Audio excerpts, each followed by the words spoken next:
Всем привет, мои дорогие друзья! В сегодняшнем видео мы приготовим очень интересный десерт на Пасху – яйца под майонезом. По-моему, выглядит очень реалистично. Ну, конечно же, это не настоящие яйца, это такой десерт.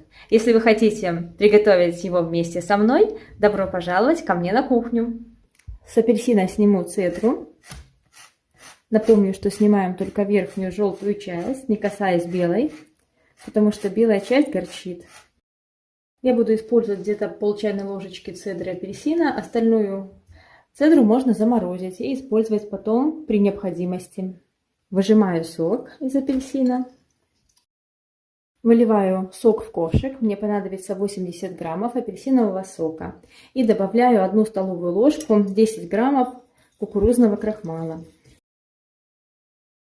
Отправляю ковшик на огонь. Доведу смесь до кипения. После чего проварю в течение 20-30 секунд. В процессе заваривания очень тщательно перемешивайте, чтобы пюре не подгорело. Добавляем 30 граммов белого шоколада. У меня он тут слегка подкрашенный. Это остатки от цветов, которые я делала. Перемешиваем, чтобы шоколад хорошо растворился. Чтобы он лучше разошелся, шоколад лучше нарубить на мелкие кусочки, потому что тепла пюре может не хватить. И добавляю мягкое сливочное масло 25 граммов. Для однородности пробиваю погружным блендером и помещаю в кондитерский мешок.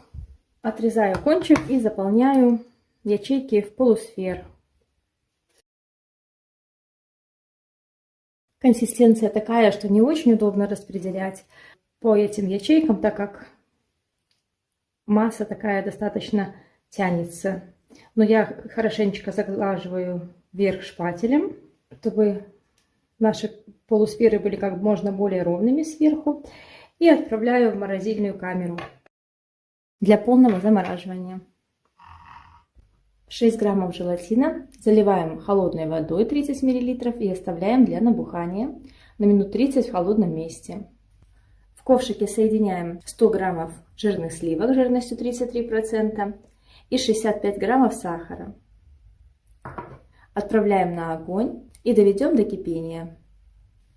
200 граммов творожно-сливочного сыра разогреем в микроволновке импульсами до размягчения.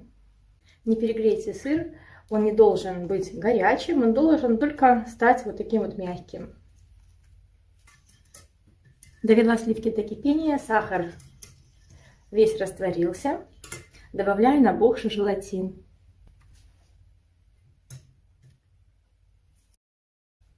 Перемешаю, чтобы желатин распустился.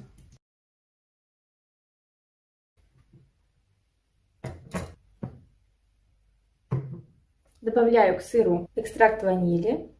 У меня нет экстракта ванили, я решила заменить миндальным экстрактом, натуральным. И волью сливки с желатином и сахаром в сыр. И буду при этом перемешивать с помощью миксера на небольшой скорости.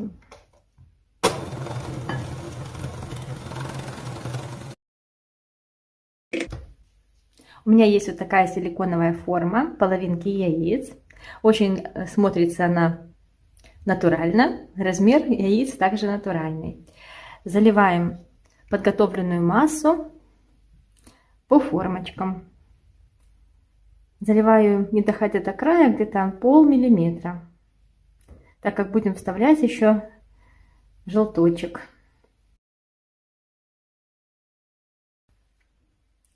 Желточки я извлекла в замороженном виде из формы и перед этим, как извлечь, слегка подрезала, подровняла их ножом, чтобы они выглядели более гладенькими и натуральными.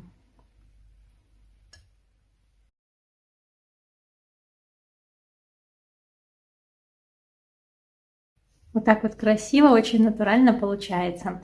Отправляю форму в морозильную камеру, чтобы десерт подмерз и его было легко достать из формы. Наши пирожные хорошо охладились, они замерзали около 2 часов у меня. Извлекаю их из формы. Посмотрите, как здорово и очень похоже получилось. Ну и, конечно же, покроем наши яйца майонезом. Не пугайтесь, это, конечно же, не майонез. Это 25 граммов шоколада и пол чайной ложки растительного масла, растопленное на водяной бане. Также можно растопить в микроволновке.